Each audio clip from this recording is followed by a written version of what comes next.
Our own radars start picking up items going 3,000 to 4,000 miles an hour in this area. But I do remember speeds in excess of 4,000 to 5,000 miles an hour. And he said it was traveling 10,000 miles plus.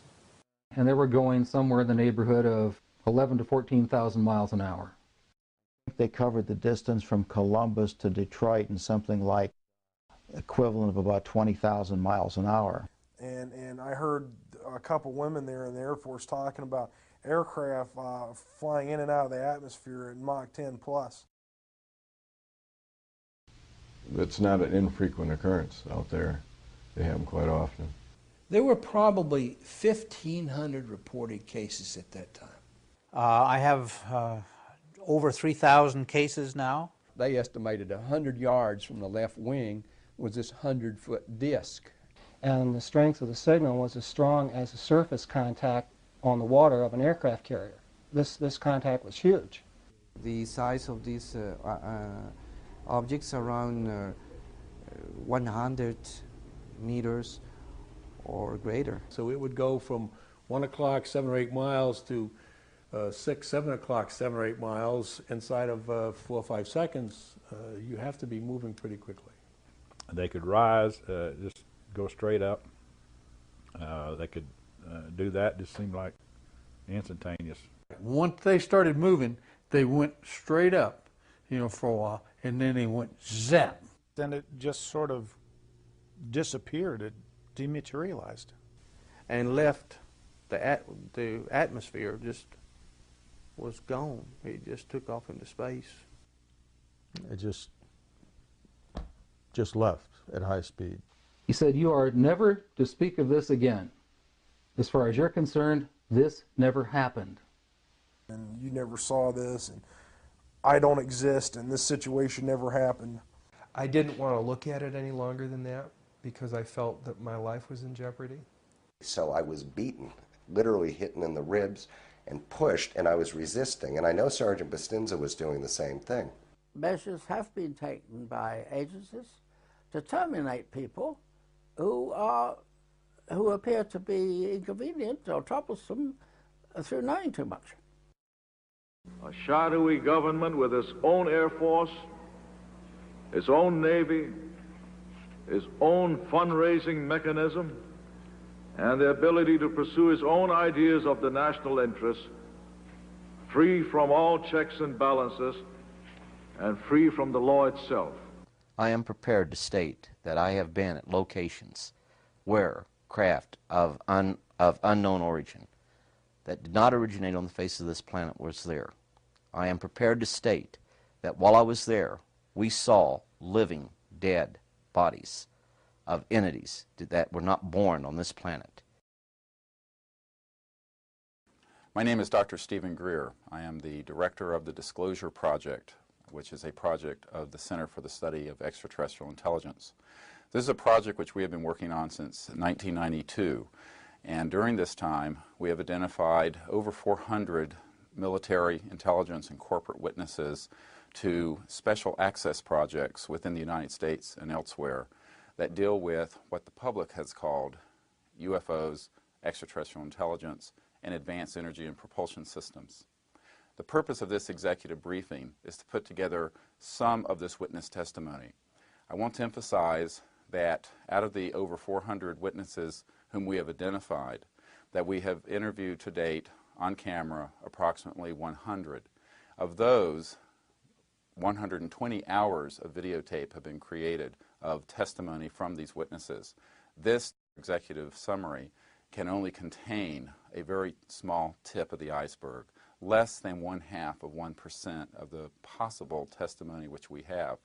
But it will give you an idea of the extent of the knowledge of these men and women who have come forward heroically to tell the world, to tell our elected representatives and our scientists the truth about a subject which has been the subject of much ridicule, fantasy, and speculation for over 50 years. The technologies which are in compartmented secret programs that have been derived from studying extraterrestrial technologies as well as human innovations, which deal directly with energy generation and propulsion systems, are technologies which would enable the entire planet to begin to work in an integrated function and in a way that does not lead to greater and greater spiraling gaps between the rich and the poor. Beyond this, there is something of even greater concern. One of the witnesses whom you will hear from is a person who worked directly with Wernher von Braun, the very famous rocket scientist and space explorer, who warned on his deathbed that there were people planning to put weapons in space or to have space-effective weapon systems, which would be used in a hoax scenario from a threat, a hoax threat, that would be of extraterrestrial origin. There is no evidence that we are under any threat from any civilization from outside our solar system or within our solar system. However, there is a lot of evidence from this testimony that there are people who are deliberately trying to weaponize space under the guise of many situations which are really hoaxed scenarios. This is dangerous because if we are not alone in the universe, we cannot view space as our own private domain for Homo sapiens. We must view space as a frontier which must be shared peacefully with diverse life forms from throughout the universe.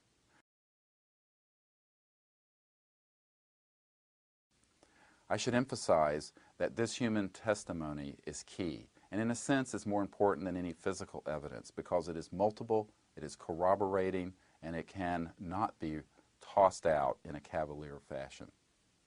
We should be very careful that we do not ignore this testimony because the testimony of these men and women serves as a significant body of evidence with corroboration of photographs and other government documents.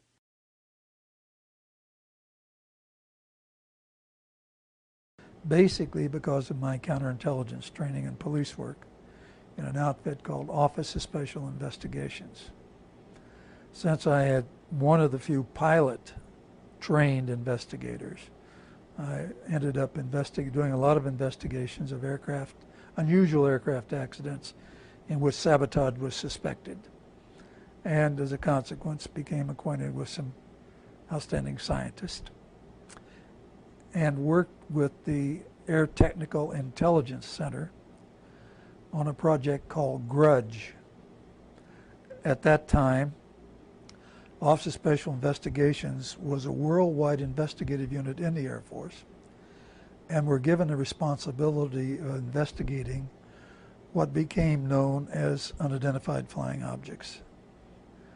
And my job was to hand carry these reports over to the technical center and coordinate them with the project officer, answer any questions from an investigative viewpoint that I could assist on. Some of the objects reported were tracked on radar.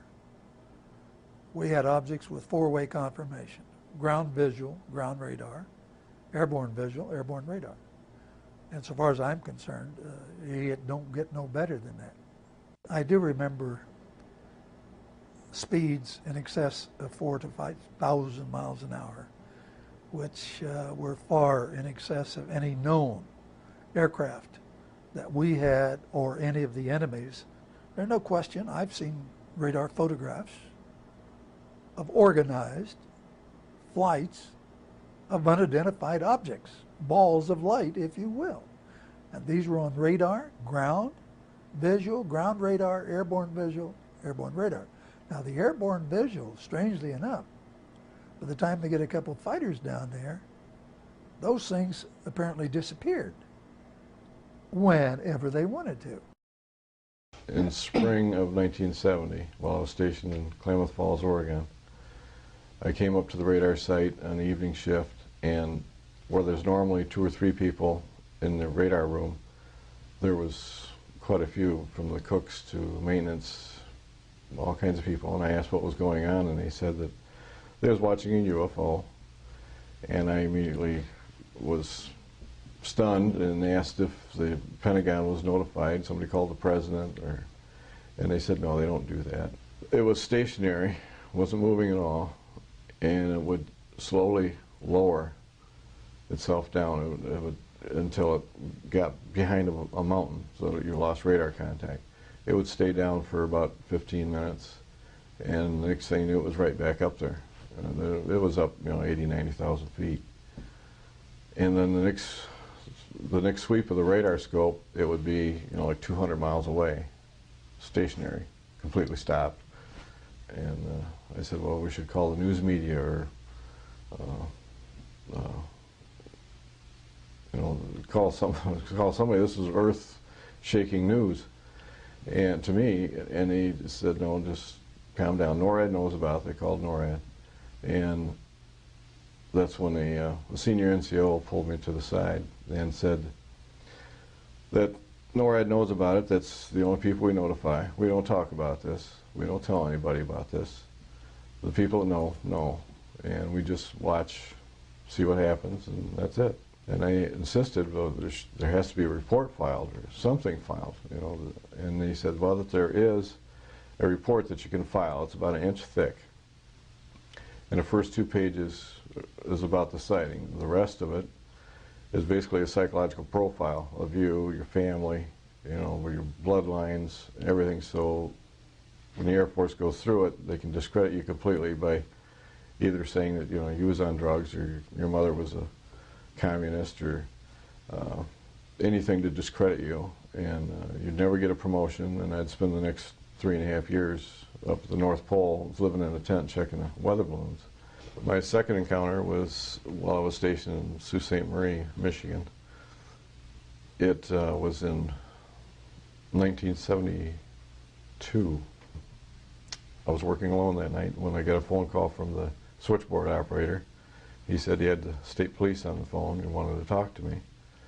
He was real frantic when he got on the phone and said that there's 3 UFOs over the north tower of the Mackinac Bridge. So I immediately, turned on the radar. When they asked if I had it on radar, I told them no. It's more of a programmed response, thinking back to Klamath Falls, where you're told you don't talk about it, you don't write it down, you don't discuss it. And in the meantime, I called NORAD and told them, and they looked it up, and they said, oh, it's coming up, they're going up I-75. I said, yes, at about 70, 80 miles an hour. Now, about halfway between St. Nicholas and Sault Ste. Marie, there's Kinchlow Air Force Base, which is a SAC base, which they have B-52 bombers. They had 2, apparently, that were on final approach, and that crosses I-75. And so apparently they diverted those 2 bombers because they didn't want, if they have nuclear weapons or not, but they didn't want to take a chance on them meeting UFOs about the same altitude crossing the highway.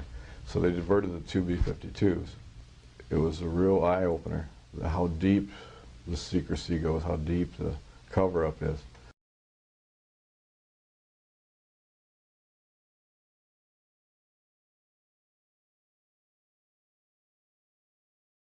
We were flying tankers over England, and London Control asked us to intercept a UFO. And we happened to be done with our refueling mission, and we accepted the assignment. We were on just over the North Sea, and they asked us to fly to the center of England.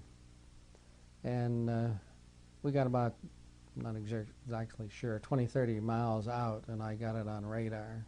And it was a very large return. And obviously London Control had it on their radar, and they were vectoring us to this object. And when we got about a mile from it, as a matter of fact, we were diving on the thing, and the whole aircraft was shaking. And it just took off into space at several thousand miles an hour.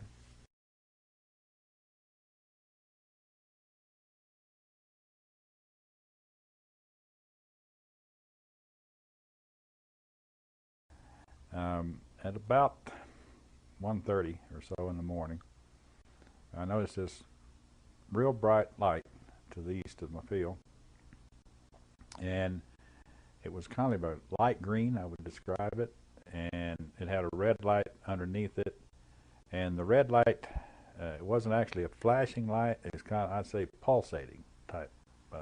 Probably be a better description of it. Red underneath. And so we called it down to the air defense people at Los Angeles Air Defense Sector. And at one point in time, they had at least 4 different radar sites that were getting radar returns on these things. And then all of a sudden, there's like 3 more objects, but these 3 stayed like together.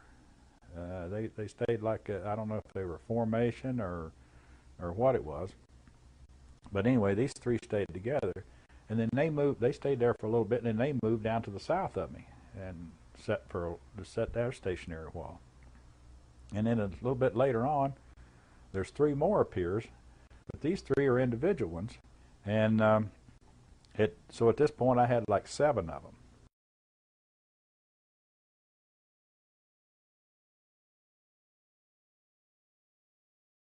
Well, about 3 different times that night, he was able to, he'd say contact. And that contact means he had contact with something on his radar in the cockpit of the aircraft. But these objects played around there for the remainder of my ship, and they just disappeared into the atmosphere. I know it was not a helicopter. I know it was not an airplane. I know it was not a balloon, a weather balloon or any other type of balloon. And I know it was no known aircraft flying object that we know of today.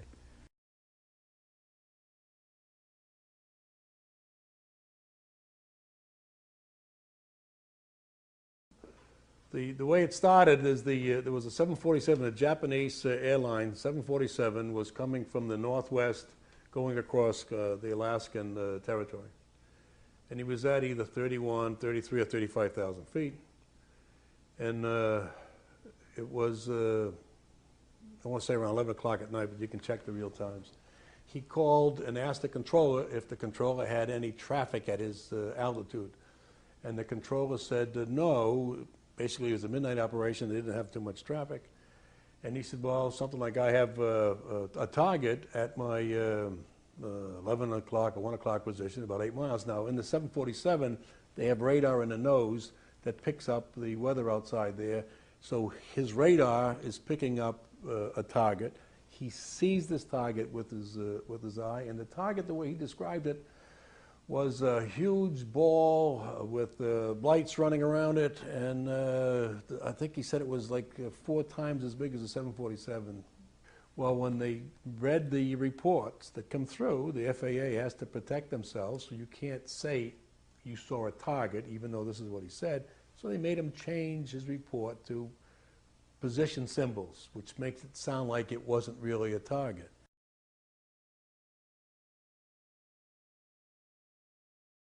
The military controller has what they call height-finding radar, and they have long-range radar and short-range radar.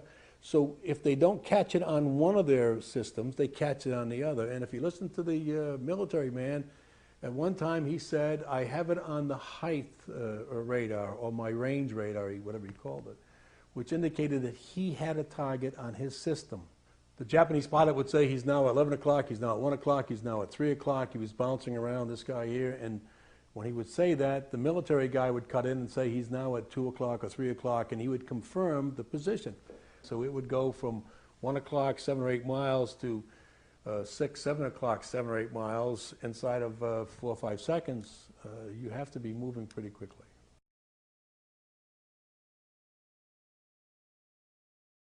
When it was all done, and we went back to Washington the next day, the administrator had called down and wanted to know if he had a problem or not. And my boss had told him, well, we took a video of it, and it looks like there might have been something there.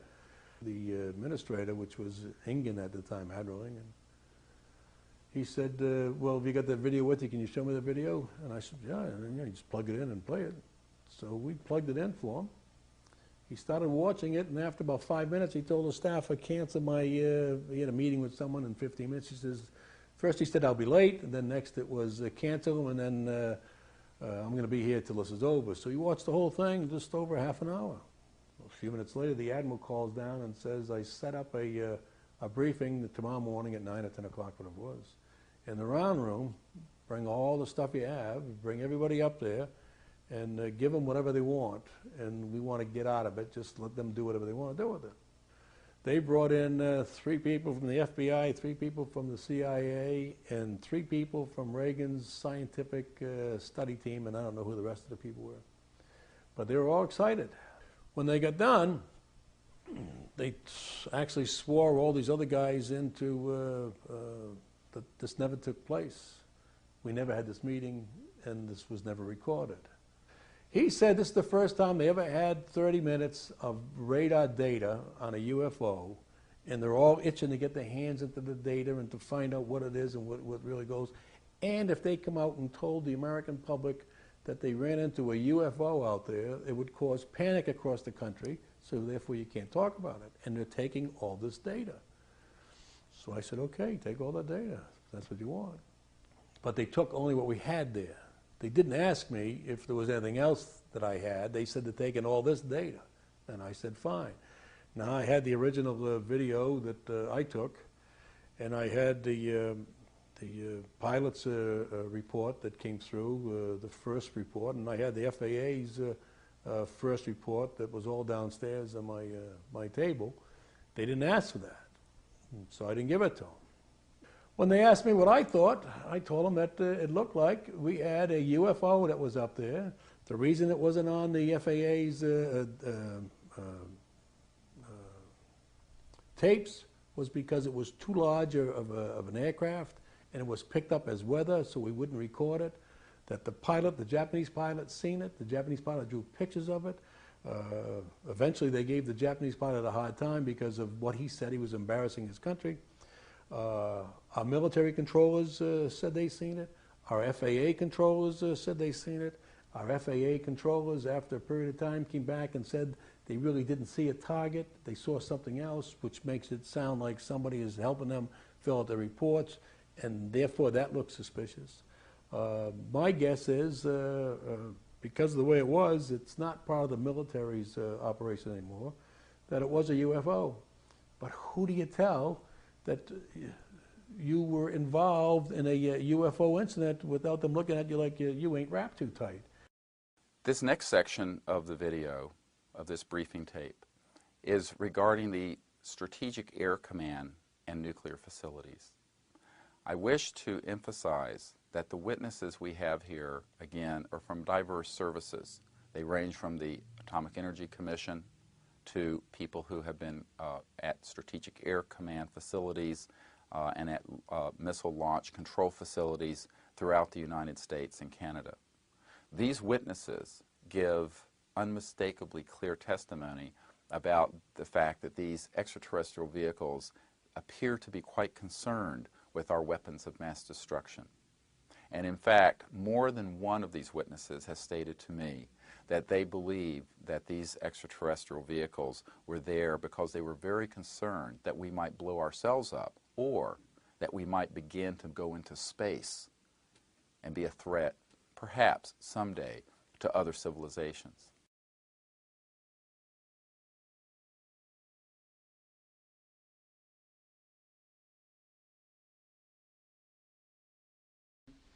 They counted down the missile. We heard engine ignition, lift off. We knew the missile was underway. And we were looking down south, southwest, and the missile popped up through the fog. It was just beautiful. And I hollered, there it is. And our guys on our M45 tracking mount with 180-inch lenses on it got it. And the big BU telescope swung over and got it. And we followed the thing, and sure enough, we could see all 3 stages of powered flight as they burned out and dropped away. And then, of course, to our naked eye, all we saw was a smoke trail going off into subspace as it headed off toward its target, which was Eniwetok Island, Eniwetok Atoll. So we whooped and shouted and heard the film wrap off in the BU telescope, and figured, well, that was our first big deal, and we got it. We sent the film back down to Vandenberg, and I don't know exactly how long it was after the event. It might have been a day or two. I was called into Major Mansman's office, at the 1st Strategic Aerospace Division headquarters. And I walked into his office, and they had a screen and a 16-millimeter projector set up. There was a couch, and Major Mansman said, "Sit down," and there were two guys, as I recall, two guys in gray suits, civilian clothes, which was fairly unusual. And Major Mansman said, "Watch this," and turned on the film projector. And I watched the screen, and there was the launch from the day or two before at Big Sur. It was quite exciting because of the length of the telescope. As the Atlas missile entered the frame, we could see the whole third stage, which has two rocket nozzles like this and one in the center, a gimbaled one in the center, fill in our frame from about 160 miles. That was pretty exciting optics. We watched that stage burn out. We watched the second stage burn out. We watched the third stage burn out. And into the frame came something else. It flew into the frame like this, and it shot a beam of light at the warhead, which is represented by my thumb here. Now, remember, all this stuff is flying at several thousand miles an hour. So this thing fires a beam of light at the warhead, hits it, and then this thing flies up like this. Meanwhile, we're all going like this, fires another beam of light, goes around like this, we're going like this, fires another beam of light, goes down like this, fires another beam of light, and then flies out the way it came in. And the warhead tumbles out of space. The object, the points of light that we saw, the warhead and so forth, were traveling through subspace about 60 miles straight up. And they were going somewhere in the neighborhood of 11 to 14,000 miles an hour when this thing caught up to them, flew in, flew around them, went like this, and flew back out. Everything was going about between 11 and 14,000 miles an hour that way. Now, when the lights came on, Major Mansman turned around and looked at me and said, "Were you guys screwing around up there?" And I said, "No, sir." And he said, "What was that?" And I said, "It looks to me like we got a UFO." Major Mansman, who was a very good reader of film, said that the feeling at the time was that it must have been extraterrestrial. That they assumed that the beam of light that struck the warhead, the dummy warhead, was some sort of plasma beam because it looked like a plasma beam. He said what happened is this. They took the film and they spooled off the part that had the UFO on it, and they took a pair of scissors and cut it off. They put that on a separate reel, they put it in their briefcase, they handed Major Mansman back the rest of the film and said, "Here, I don't need to remind you, Major Mansman, of the severity of a security breach. We'll consider this incident closed." This is July of 1952. And of course, during that period of time, I made a lot of contacts. I was a staff officer for the Military Liaison Committee between the chairman of the AEC and the Secretary of Defense. And so I became acquainted with not only the Army, Navy, and Air Force, but civilian agencies, the CIA, the National Security Agency, and other contacts which I developed. During that period of time, one of my functions was to accompany a security team which visited all of the nuclear facilities to check on the security of weapons. And we were getting reports of visits by UFOs over the storage facilities and even some of the manufacturing facilities. Later, I was assigned to the San Diego Corporation as a military liaison, and I was involved in establishing a quality assurance program for the manufacture and the quality and the maintenance of the nuclear weapons. So we had to visit all of the manufacturing facilities, such as the Rocky Flats and the Pantex facility, which assembled the nuclear and non-nuclear components of the weapons. And so there again, we observed the UFOs were very much interested in the facilities that we were visiting. Almost cases where the UFOs became identified, at least on a radar or with reports, why they would try to scramble aircraft to intercept them. It was a very aggressive, you might say, response from our own government.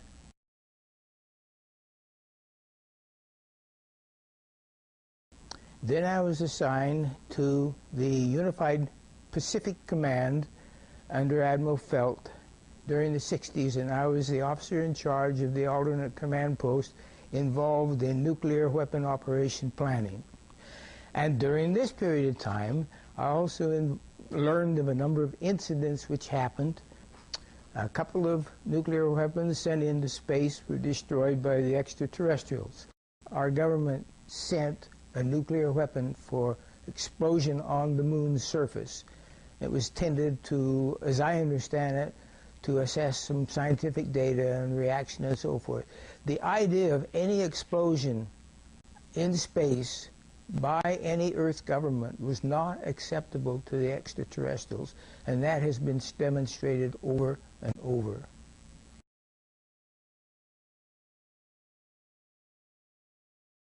And then further on, I finally retired from the Air Force and joined the Boeing Company, where I was assigned to the Minuteman program, where I was responsible for the configuration accounting of all the nuclear fleet of Minuteman 1, 2, and 3. And during that period of time, I also learned about incidents involving nuclear weapons. For example, they actually photographed the UFO following the missile as it climbed into space and shining a beam on it, which neutralized the missile. And this was recorded. It was all hushed up, and they split up the team that observed it, but of course eventually the news came out, and it was later published and confirmed it. I was in charge of the Communications Center at 28th Air Division at Malmstrom Air Force Base, Montana. I was, again, the top secret control officer there. I dispatched all the nuclear launch authenticator to the SAC missile crews and whatnot, so I had a very good top secret background to go on. One night, or one day I should say, I happened to see a message that came through my communications center. There again, I cannot quote the date, where it came from, where it was going to, but I do recall reading it and saying that basically that a UFO was seen near missicidal numbers, I can't recall, but it was hovering there, and it said that the crew going on duty and the crew coming off duty all saw the UFO just hovering in midair. It was a metallic circular object, and from what I understand, the missiles were all shut down. They were in the missile silos, and they were being, I don't know what SAC does as far as activating a missile is concerned, but it's basically on a standby mode, so it can be launched. But when they say it went down, it means they went dead. And something turned those missiles off, and so they could not be put in a mode of launching.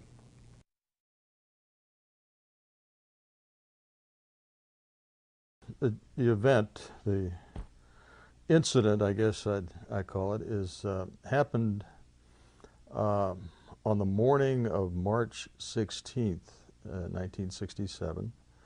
As I recall, it was early in the morning, and I received a call from my topside security guard, and he said that he and some of the guards had been observing some strange lights flying around the site.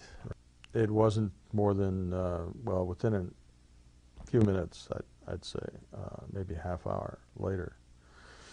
He calls back, and this time he's very frightened. I can tell by the tone of his voice, he's very shook up, and said, "Sir, there's a glowing red object hovering right outside the front gate." He said, "I'm looking at it right now. It's a glowing red object. I've got all the men out here with their weapons drawn." And of course, he was all shook up while he was telling me this. He was very excited. I immediately went over to my commander, who was taking a nap. We have a little cot down there in a rest period.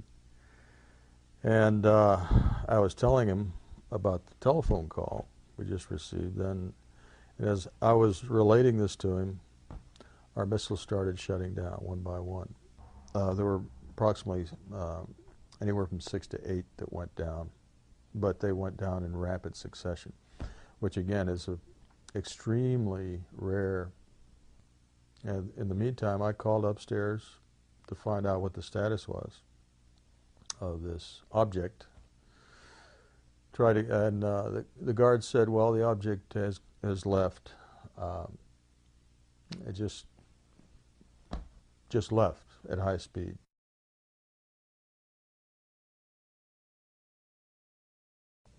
Echo Flight is another squadron about, I'd say, 50, 60 miles away from our location.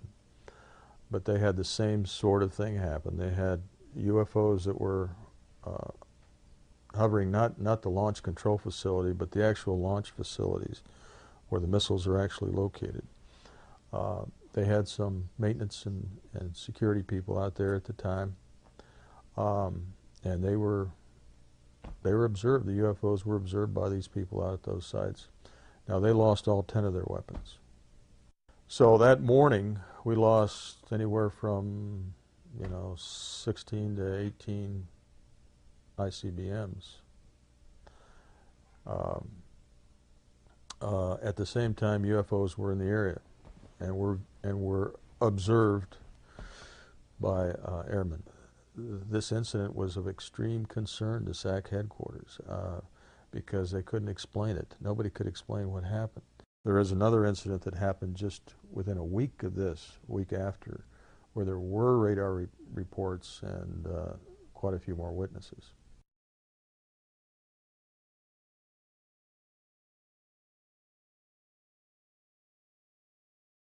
So we all turned around, and they're sitting about, I'd say, a half a mile from the tower, and at about 3,000 feet was 3 silver UFOs, sitting in a farmhouse, 2 here, then 1 covering the center.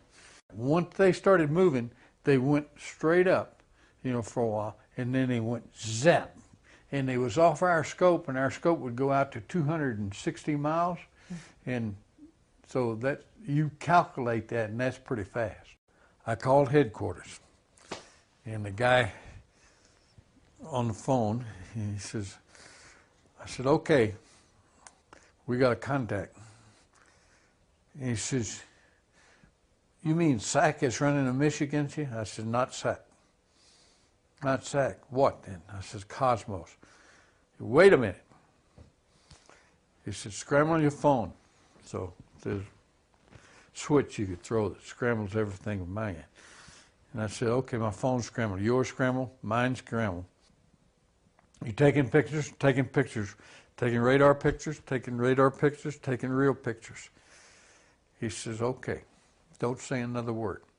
He says, I will send a courier up there. He'll get there in about 6 hours. You turn everything over to him. We are never officially ever noted for those pictures that they ever received those pictures. It was just went secret. It went black, like it never happened.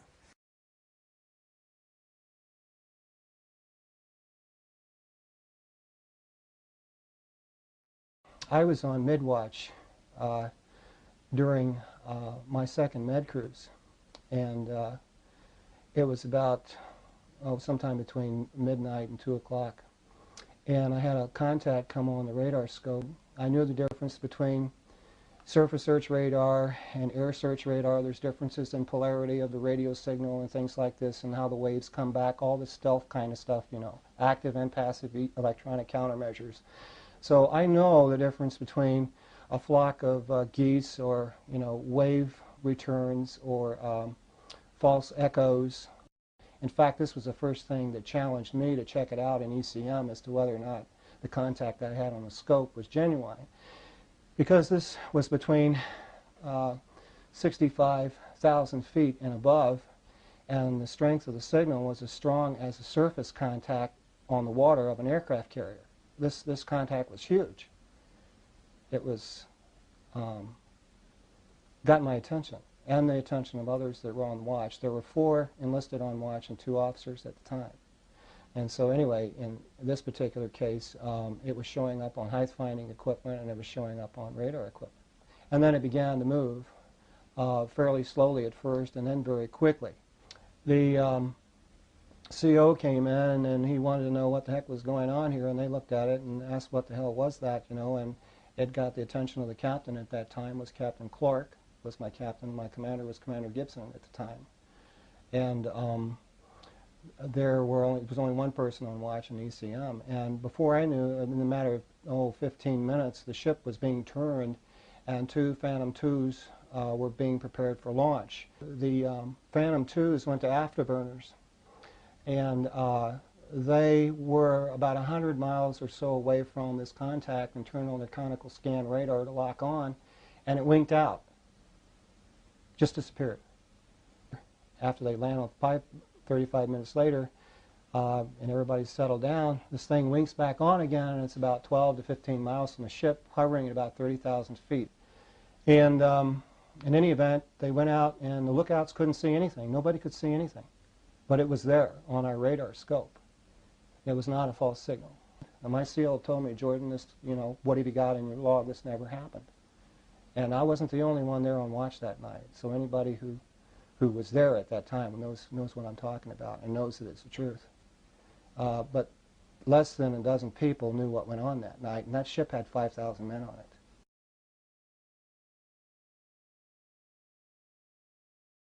There were documents that I have seen that refer to the Roosevelt having several instances of UFO flyovers, and particularly after they took on board nuclear weapons. And I was on board when they did take those on for the first time.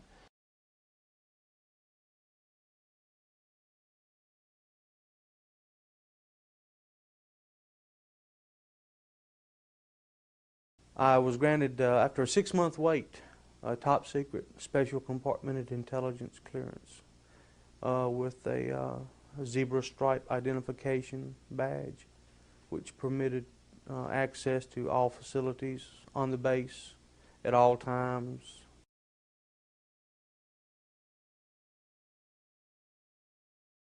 It's the highest level of alert that the Navy has or had at that time for dealing with generally dealing with global nuclear threats. When you set a condition zebra, whether it's a drill or not, people who are not authorized to be there who do not have a zebra access badge, it's a zebra stripe badge on your clearance badge, they have to leave the command facility, and we have Marines stationed outside the building there, in the building and as well as outside, that were under orders to shoot any unauthorized personnel that remained in the command center. They would announce it beforehand, this is a drill, set condition zebra. And unauthorized personnel would be escorted out of the command center if they didn't already know that they had to leave. But they turned the lights down this time, and they didn't say this is a drill. There's a door right here, and this guy, the Marine, comes in and wants to know what's going on. Is this a drill or so forth? They've got orders to start shooting people. And I know because I actually got the junior OOD's attention and said, hey, you guys need to tell this guy something. He's ready to start shooting people, because they haven't told him to stand down yet, and which he did. And I remember, wanting to just get the hell out of there. We had contact with an unidentified flying object that had entered our airspace. And at that point, when Admiral Train found out that it wasn't the Soviets, and that he wanted to know were the Soviets responding to this threat also, that was the moment that he gave authorization to put 2 planes up to go see what this thing was. Pilots, you could hear the pilots' live voice transmissions being piped into the command center, visual confirmation on the object, description of the objects. Pilots were able to close a couple of times and be able to see that the object was not an aircraft that we were familiar with, was nothing that we had, was nothing the Soviets had, and that was determined very quickly. This thing absolutely had complete control of the situation and could just be wherever it wanted to be just in a matter of seconds. One minute we're closing on it off the coast of Maine, the next minute it's in Norfolk, headed south towards Florida. As Admiral Train was doing, he was scrambling, authorizing planes up just left and right. up and down the whole eastern seaboard. It headed out towards, over the Atlantic, towards the Azores.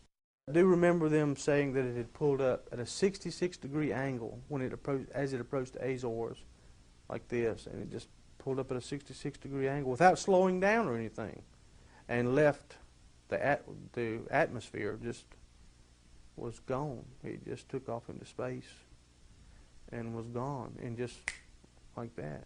The only descriptions that I recall that the pilots actually made were that they could not find any markings on the aircraft. They could not find any visible signs that the thing had wings, a tail, windows, a cockpit, or anything like that, or any markings from any country. They did get close enough to get some photographs taken that were later brought over to the command center. Well, from the photograph, I could remember the shape. What I would have said would have been, I would say a cylinder. I would say a cylinder because it was abrupt. It had abrupt ends. The ends didn't taper down like most aircraft.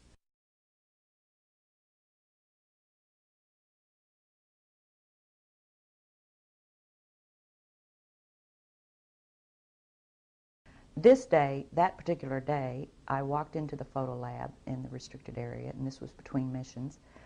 One of the gentlemen I had been friends with, and I still talk to occasionally, he pointed my attention to one area of this mosaic. It was one panel of a mosaic, and I said, "This is really interesting." He explained everything, and then he, with a smile on his face, he said, "Look over there." And I looked, and in one of the photo panels, I saw a round white dot. And at the time, it was very crisp, very sharp lines on it. And I said to him, what is that? Is that a dot on the emulsion? And then he's grinning, and he says, dots on the emulsion don't leave round shadows on the ground. And there was a round shadow at the right angle, at the correct angle, the sun shining on the trees. I saw pine trees. I didn't see a coastline. I don't know where this was. But I looked at him, and I was pretty startled because I'd worked out there several years and never seen anything like this, never heard of anything like this. And I said, "Is this a UFO?" And he's smiling at me, and he says, "I can't tell you that. I can't tell you that." What I knew he meant was it was, but he couldn't tell me. So I said, "What are you going to do with this information?" And he said, "Well, we always have to airbrush them out before we sell them to the public."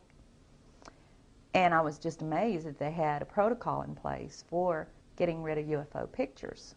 I asked guards, security guards. I ran into another security guard that was forced to burn a lot of UFO pictures. And he told me, he came into my office one day. This was when I worked at another job.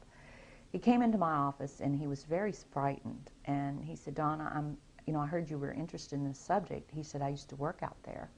And one day, some soldiers came in the fatigues and had me burn pictures."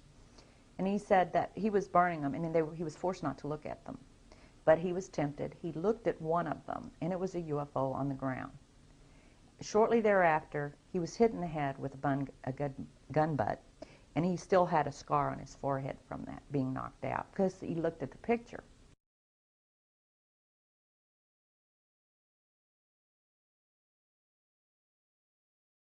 And we get quite a bit of information about the sightings. We get drawings of what the vehicles look like, whether they landed or not, whether they saw any people with them, extraterrestrials, things like that. And we would get pictures in of the supposedly AVM or satellite areas. And once in a while, an anomaly would show up on the picture that didn't belong there. A round object, a triangular object.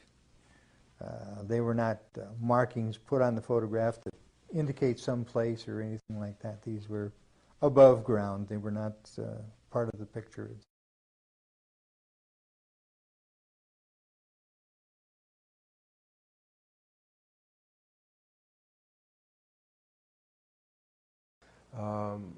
My boss came to me. I was working in a color lab at that time. I was a technician, photographic technician. I was asked to go over to this facility on Langley Air Force Base where the NSA was bringing in the information from the lunar orbiter. And so I packed up some tools, I went over, I went into the facility. A couple of officers took me into this hangar. It was a very large hangar. So they took me into this laboratory. I took a look at the equipment. There was an airman second class in there. I was an airman second class as well. He turned the equipment on and put it through its paces. It didn't do what it was supposed to do. I saw what was going on with it. And I said to him, you know, we'll have to take this thing out of the lab if we're going to work on it. We can't work on it in here in the darkroom environment. So everyone left the facility, left the darkroom, except this airman second class and myself. And we're in, waiting for someone to come to remove this piece of equipment. And at the time, I didn't know what the real purpose of this darkroom and this operation in this facility was. I thought this was where they were bringing the data in and then releasing the images to the public. They were doing 35mm strips of film at that time, which were then assembled into 18.5 by 11-inch mosaics, they were called. There was a digital signature and a grayscale on every 35mm strip. And those strips were from successive passes around the moon.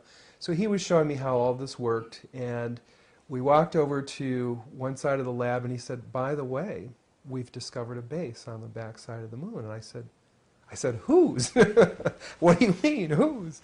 He said, yes, we've discovered a base on the back side of the moon. And at that point, I became frightened, and I was a little terrified, thinking to myself that if anybody walks in the room now, I know we're in jeopardy, we're in trouble, because he shouldn't be giving me this information. And then he pulled out one of these mosaics and showed this base, which had geometric shapes. There were towers, there were spherical buildings, there were very tall towers, and things that looked somewhat like radar dishes, but they were large structures. If I compare it to what I'm seeing now, because I do have photographs that have artifacts in them that are similar to what I saw, they're massive. Some of the structures are, you know, half a mile in size. So they're huge structures. Some of the buildings seem to have very reflective surfaces on them. A couple of structures that I saw reminded me of cooling towers at power generating plants. They had that sort of a shape. Some of them were just very, very straight and tall with a flat top. Some of them were round. Some of them looked like a Quonset hut, you know, with a domed kind of, like a greenhouse. The particular shot that I saw, there were several clustered together over a landscape, a fairly large landscape. I didn't want to look at it any longer than that because I felt that my life was in jeopardy. Do you understand what I'm saying? I would love to have looked at it longer. I would have loved to have had copies. I would love to have, you know, said more about it or discussed it more, but I knew I couldn't, and I knew that young fellow who was sharing this was really, really overstepping his bounds at that point.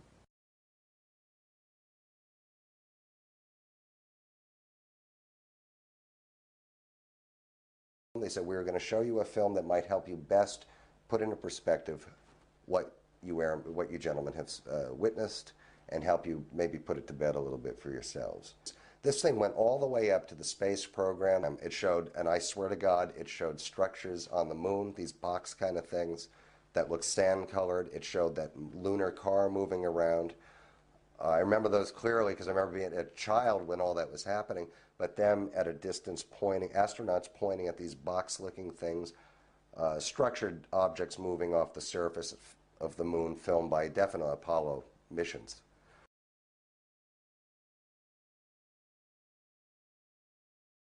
I was at a facility in California, that's all I can say, and I was doing particular classified work, set aside from what was actually happening there. It was a completely different scenario. The only thing I can say is it was occurring at the same time that our astronauts were doing a loop around the moon and back again. On their trip to that moon, or to the moon itself, I heard the expression of the bogey coming in at 11 o'clock. Well, familiar with that particular term, I perked my ears and started listening a little bit and discovered that Houston and the astronauts were talking back and forth about a collision. And the astronauts asked for permission to do avoidance for a collision, and Houston finally granted that permission to do that. And after the comm links settled down a little bit, the astronauts said it's not necessary. They are now paralleling our course, and there was a discussion as to what was paralleling that course. There was another type of ship. There were portals there that they could see in. They could see beings of some sort. They did not describe these beings. They just took photographs. And after a while, a few thousand miles, and then they took off from the capsule that they were flying in and went away.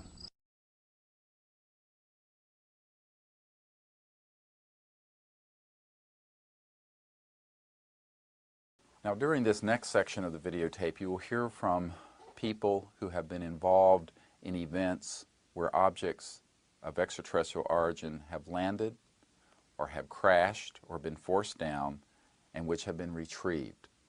This is, of course, explosive testimony. It establishes the reality of the phenomenon and also of the fact that we have been studying this phenomenon for years. Many people will think that this is limited to the so-called Roswell event of the 1940s. This could not be further from the truth. In fact, there have been multiple events, at least a couple of dozen events, where objects of extraterrestrial origin have been acquired, have been retrieved, and which have been studied. We think that this is something which is of extreme importance because you cannot consider that covert programs, having spent hundreds of billions of dollars over the decades on research and development, so-called reverse engineering or back engineering of extraterrestrial technologies, have not had significant breakthroughs. The testimony will show that in fact we have, that we have had breakthroughs which have trickled out to our society in the form of certain advances in electronics. However, the central breakthrough dealing with the physics of the quantum vacuum space, the so-called zero-point energy phenomenon, as well as the anti-gravity electrogravitic phenomenon, that these technologies have been withheld from our society. Back in 1962, I was lieutenant at Ramstein Air Force Base in Germany. Excuse me. I was a crypto officer for the entire Ramstein Air Base. I was a top secret control officer. And in that capacity, I happened to see a classified message go through my comm center which said that a UFO has crashed on the island of Spitsbergen, Norway, and a team of scientists are coming to investigate it. I do not recall where the message came from, where it was going to, because in that capacity, we were oftentimes told, what you see here, leave here. But I can recall seeing that. We were in the basement of the Pentagon, and in those days, that was in 1959, there was a tremendous amount of security there in the basement of the Pentagon. Anybody who's worked there knows what I'm talking about. I learned a lot about Project Blue Book. Blue Book was discussed quite openly in the office. Sections of Blue Book were open for discussion. And then there were other matters as well that were brought to our attention one afternoon when we were just about ready to finish up training. It was about 3:30, maybe 3:45 in the afternoon. Colonel Hollibird brought out a piece of what appeared to be metallic. It was a metallic piece of, looked like a yardstick. It had deciphering. It had encryption on it. He did describe them as being symbols of instruction, and that's as far as he would go. But he did infer that the instructions, whatever they might have been, were something that was important enough for the military to to keep working on a constant basis. It seemed giant-like when I saw it because it was the first time I'd ever seen anything like this before, and all eyes were just peeled on that particular thing. And when he told us what it was was frightening. It was eerie. There, you could have heard a pin drop in the room when it was first mentioned. Well, he said it had been taken from one of the craft that had crashed in New Mexico, and that it had been taken from a box of materials that the military was working on. They didn't use the word reverse engineering at that time, but it was something similar to the reverse engineering that they felt like they needed to work on, and it was going to take years to do this.